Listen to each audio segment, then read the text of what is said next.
Get ready with me and let's answer some questions. Get ready with a Gape.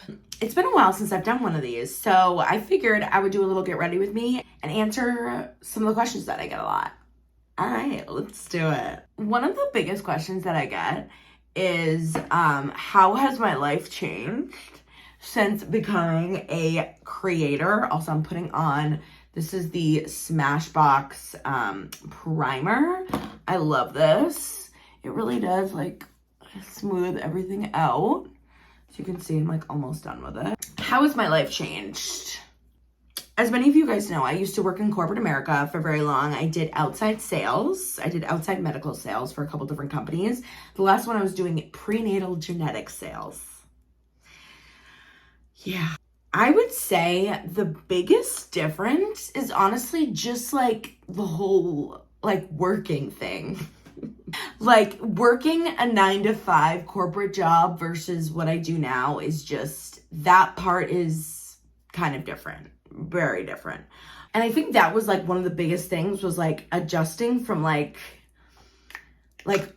being a corporate, like, you know, corporate lifer. Like I literally have been in corporate America, you know, for almost 10 years, then to going to like being an entrepreneur, basically, you know, like I literally basically run my own business in a way, and my business is me, and I am all of the things. And it's really like, I think what's so interesting too is like no one teaches you how to be an influencer. There's no courses. Like I don't have a boss telling me what to do, which is great, but then I also like have no one to tell me what to do. Which, like, again, like, that can have great things where it's like, yeah, I can do whatever I want to a degree. But, like, I have to figure out everything by myself. You know, like, I really, like, I mean, I guess there probably is courses somewhere. But it's like, you know, learning on who to really learn from, or, like, someone that you really trust to take advice from. That's probably, like, the biggest thing. Also, this job is so lonely. I don't think people really understand how lonely being a creator can be, especially like, I live in Stamford, Connecticut. So like, you know, I don't really know any other, like a ton of other creators that live around here or like have other people that like do this kind of stuff as a job.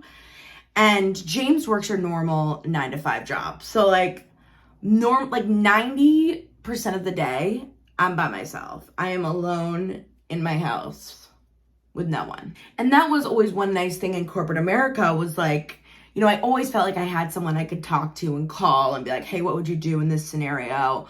Or, you know, vent or whatever. And I don't really have anyone that I can do that with. I mean, I have like normal friends, normal friends.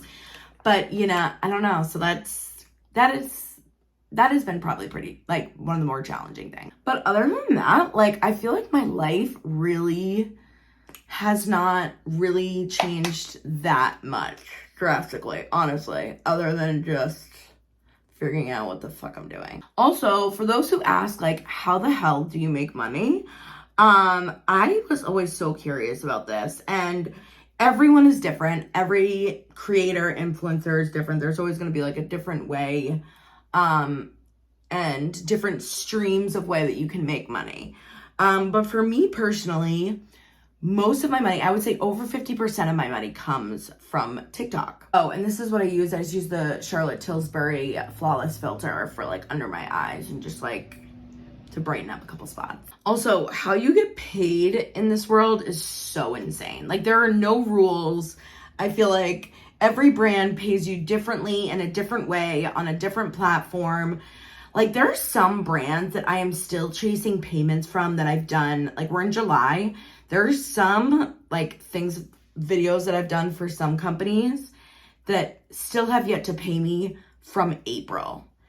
And like, I just like, honestly, like there's times when like I spend hours in a day just emailing and like chasing after bills and invoices. Like also like, am I doing this right? I have no fucking clue. And what's also so interesting is that like every contract looks different with different brands. Like Payment can vary so much depending on if they want to use it for their own social media, if they have like non-competes in there. Like I've had some companies that are like, listen, if we're going to do this with you, we don't want you to eat, from any other sandwich shop. Like, if I was working with a sandwich place, or if you're going to do this beauty product with us, you can't use any of our competitors for the next 6 months. And I think what's also interesting is like, I always used to think like, a brand would just reach out and be like, hey, we'll give you X amount of money, do this promo for us. It is so much more work. A lot of the times these brands want to set up preliminary calls, like just to almost like feel us out in a way, and will kind of like give us the idea of what they're looking for. And then they want me to then write them scripts or like pitch them ideas. So they're like, here's the product that we're trying to push, or like, this is the focus that we have this month. Give us like 3 different ideas on what you're thinking that you could do to promote this product. And then they'll be like, okay, that's approved. Now write us a script like of what this exact video would look like. And then you submit a script to them. And then they approve it or whatever. And then they're like, okay, you're good to shoot. And then once you shoot the video, send it to them, then there's almost always going to be some sort of edit, some sort of change. Take this out. Can you put something else in? And a couple times I've had to reshoot the entire thing. I probably have to do that like 30% of the time. And almost always maybe like 25% of the time it's been like, I've shot it once and they're like, good to go, post it. And those are like the best. And then once you post, everything again is approved. Captions, tags, like they are so specific on what they want most of the time. Like the post to include specific hashtags. And like the worst thing is like if you post something and they're like, oh, you're gonna have to delete that and repost it again, which is like so embarrassing. Translucent powder. And like they're just stupid things that you learn. Like, for example, I had to do a reshoot on one video because they were like, oh, there's a painting in the background that we don't have the copyright for. So you're gonna have to reshoot that and just like make sure that painting is out of the way. Like they're just like little things that you like learn. You're like, okay, make sure there's no paintings, no like any brands on your shirt, like no other brand can be showing. It's like very specific. And so a lot of those brand deals, again, are for TikTok. And if I can get a couple of those a month, that's really good for me. Like I try and shoot for like 3 or 4, a month is really good. And that'll like help me pay my bills. TikTok also does pay, and they actually just changed their program. That's a little bit better, but it's nothing crazy. They pay by views. And now they're paying for videos that are over a minute long. They're paying them more. So like I've been trying to kind of think of ways that I can make minute-long videos so that I can make more money. I think that they're really trying to fight with YouTube and compete with them because YouTube just pays so much better. But I actually haven't hit the requirements on YouTube to get paid for YouTube yet. You have to hit a specific amount of watching hours on YouTube. And I'm like, not there yet. So I don't get paid on YouTube yet. And Instagram just stopped their program. So Instagram does not pay fucking shit for shit. And then of course, another way I get paid is live shows. So that's like another, 20% of the way that I make my money. Again, those do not pay as much as you would think. A lot of people think you make a ton of money. I mean, you're lucky if you make $1,000, and it's because you have to pay out so much, like the travel, openers, hosts. I need someone to help run the booth, sound. It's like once all that stuff comes out, live shows are actually so fucking expensive. Like you have no idea. It's actually kind of crazy. And then another way is Instagram. That's probably like another 20%. That is, a lot of the, some commissioned links that I post. I do have some brand deals that I do on Instagram, but again, Instagram doesn't pay for shit, the app itself. But I do get some brand deals from there as well. This is one we use for my brows, this foolproof brow powder from Benefit, the best. And then we do make a little bit of money from the podcast, like a little bit of ads here and there. But majority is brand deals, again, majority on TikTok. But yeah. And when it comes to brand deals, like I would say like 50% of the time they reach out. Like they'll might see my videos and be like, hey, we want to work with you. But the other 50% are like me trying to find products that would work really well with what I'm already doing. Like, you know, I do reach out actually a lot to brands. I'm always looking for new brands that I do naturally love. And there are a lot of brands, like the 50% that reach out, I probably end up saying yes to like 1 out of 5. Either like they're just some that like seem sketchy. There are just some that like I would never, like if you guys saw me doing an ad for this, you'd be like, what the fuck are you doing? That just like don't make sense and that I would never really use, you know? And some that's just like, I'm not gonna do that. I just can't sell anything that I don't actually like and that I'm not actually obsessed with, you know? Also, what's so different too is like, I'm so used to in like a corporate world, like you get paid every 2 weeks. It's consistent. You know when you're getting your paycheck. Versus in this world, like I could do, you know, like I try and aim for like 2 to 4 brand deals a month. Like if I'm getting less than 2, I'm like starting to get a little worried. But you know, like there could be a month where I get like 4 or 5 and I'm like, cool, this is, you know, I can save up a little bit. But, you know, then there can be months, like there are seasons where like they're, you know, normally around Christmas time, you know, honestly, the summer can be a little slow, especially for certain brands. So it's, you know, it's tough. It can be tough in like these seasons of like, oh my God, am I not getting any brand deals right now? You know, or other seasons where like, so it's kind of, it's up and down. And times where I've also been so grateful that I do save so much. Like I know there are some people who will go get a brand deal and then just blow that money. And I am very grateful that I am like pretty cheap and like love to save my money. So I am like kind of, you know, thinking about, all right, if there's a couple, you know, a month or 2 in a row where I'm not getting a bunch of brand deals, like I need to make sure I can pay my bills, you know. And being in the social media world it's kind of crazy. It's like a lawless place, you know? And whenever, you know, people would say, you know, I'd hear social media influencers or creators be like, oh, the amount of hate I get, you know? And you'd always look at that and be like, okay, you asked for it. Like, that's just a part of it. Like, get over it. And like, so I always knew there would be hate, you know? I always knew that. I was always like mentally prepared for that. And most of the time, it's like, okay, whatever. You know, most of the comments, I really don't, you know, try not to read them. I've been pretty good about not really taking them to heart. But I think like what you don't realize is just like the amount of hate you get. And like, yeah, you know there are going to be people that hate you.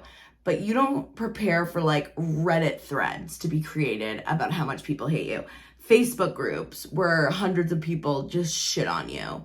You know, like it's that and like, you know, some of the crazy ass DMs where it's like, you know, death threats and stuff. That is, and you don't really know how you're going to respond. Like when you get hate, you know, you're like in your head, you're like, oh yeah, I'd be strong enough to like handle that. Like I can take it.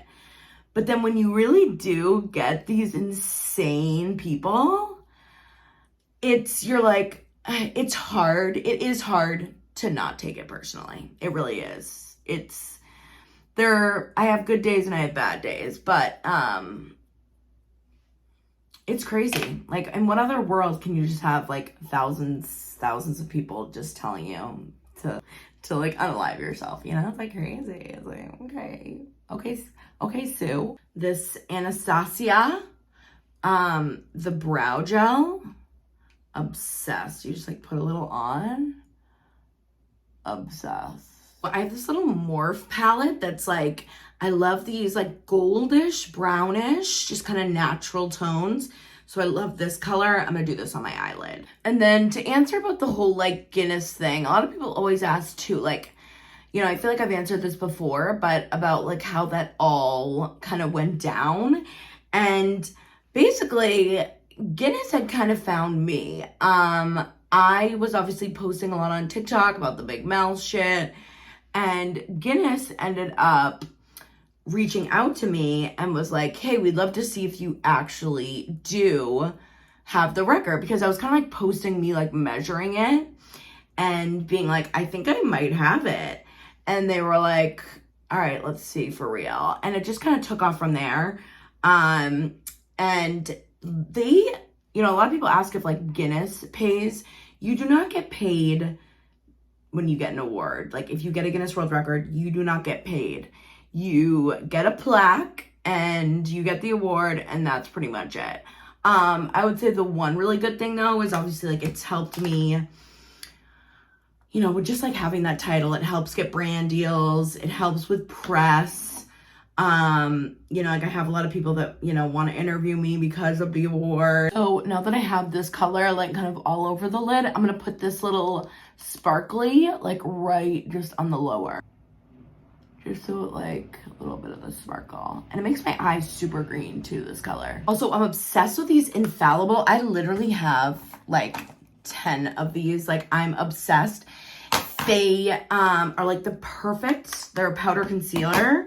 And I like to put this under my eyes too. It's just like super matte and high coverage. Also, a lot of people had asked about my house and the living situation. So obviously, yes, James and I live together. We've lived together for like over 6 years now. But this is my house. He pays me rent.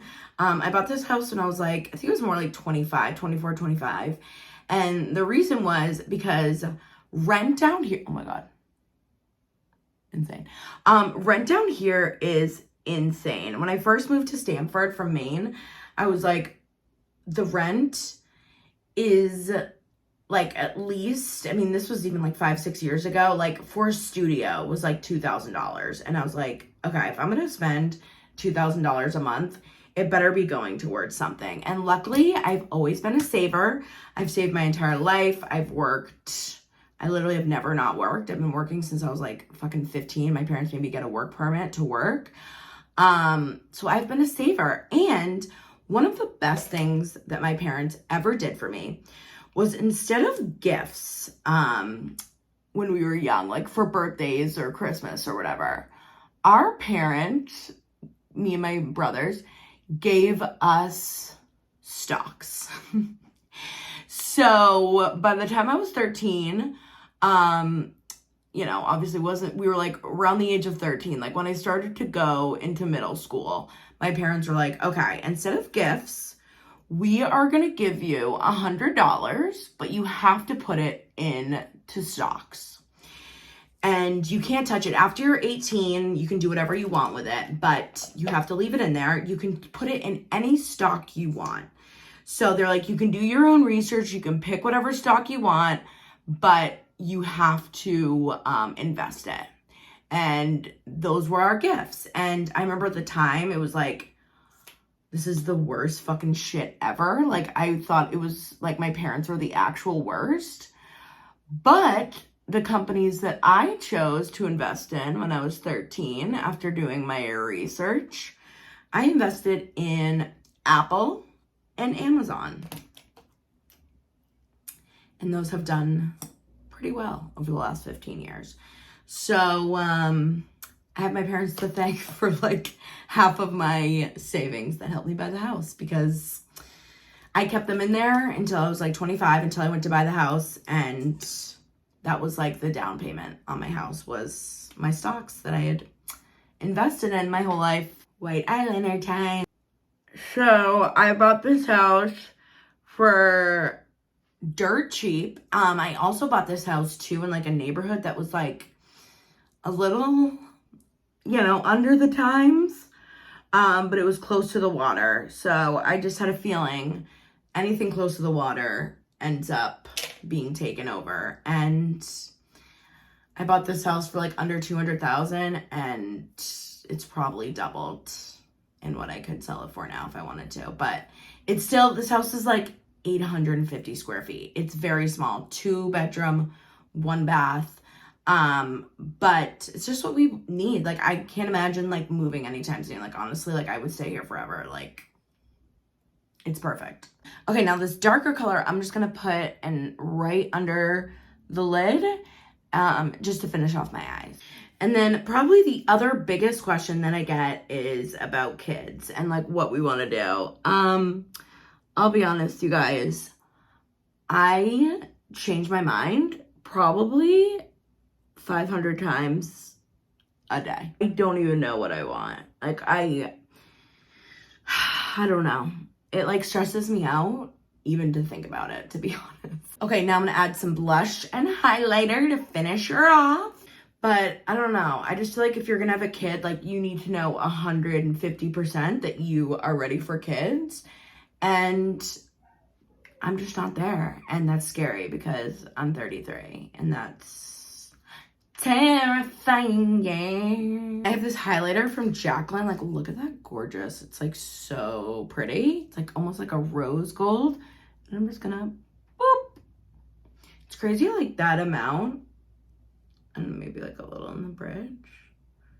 Helps so much. I don't have time to like contour my nose. You know what I mean? Like, I don't have time for that. But just a little boop, just a little boop. Also, if I feel like I need a little bit more bronzer, I love this Smashbox contour kit. I'll just like use a little bit of this, especially like around the neck and stuff, just to make sure everything is blended in. Maybe a little bit like just extra up here, just to make sure everything's blended in, you know what I mean? And then I have this Smashbox Photo Finish, especially because I fucking sweat like no one else's business. To just let her dry. But yeah, that is pretty much it. My everyday go-to. If I missed anything, leave it below. Any other questions? I'll do this again next time. Love you so much. See you soon.